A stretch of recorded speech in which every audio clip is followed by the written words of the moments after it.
இன்றைக்கு நாம் ஏசாயா 8ஆம் அதிகாரத்தை தியானிப்போம். ஆண்டவருக்கே மகிமையும் கனமும் ஸ்தோத்திரமும் உண்டாவதாக.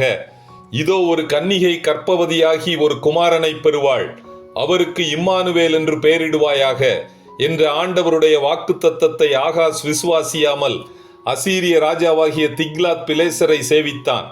ஆண்டவர் கோபமூண்டவராகி சீரியாவையும் இஸ்ரவேலையும் முறியடிக்கும் அதே திக்லாத் பிலேசர் யூதா பட்டணங்களையும் முறியடிப்பான். அங்கிருக்கும் ஜனங்களை சிறைப்பிடித்து செல்வான். ஏசாயாவுக்கு பிறக்கும் மகேர் சாலால் அஷ்பாஸ் என்னும் குமாரனே இதற்கு அடையாளம் என்றார். அப்பொழுது ஏசாயா ஆசாரியனான உரியாவையும் எபரகியாவின் குமாரனான சகரியாவையும் சாட்சிகளாக வைத்து ஒரு பத்திரத்தில் எழுதினான்.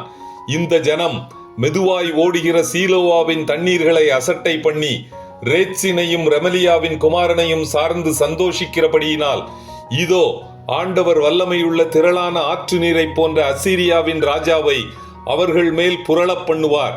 அவன் யூதாவுக்குள் புகுந்து பட்டணங்களை அழித்து போடுவான்.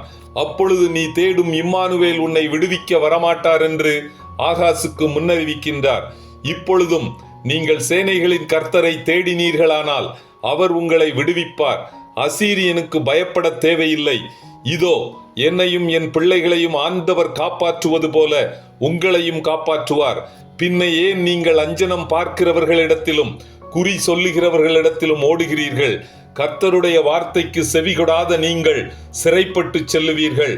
பட்டினியாய் இந்த தேசத்திலிருந்து இழுத்துச் செல்லப்படுவீர்கள். இத்துடன் ஏசாயா 8ஆம் அதிகாரம் முடிவடைகிறது. கர்த்தர் தாமே நம் எல்லோரையும் ஆசீர்வதிப்பாராக. ஆமேன்.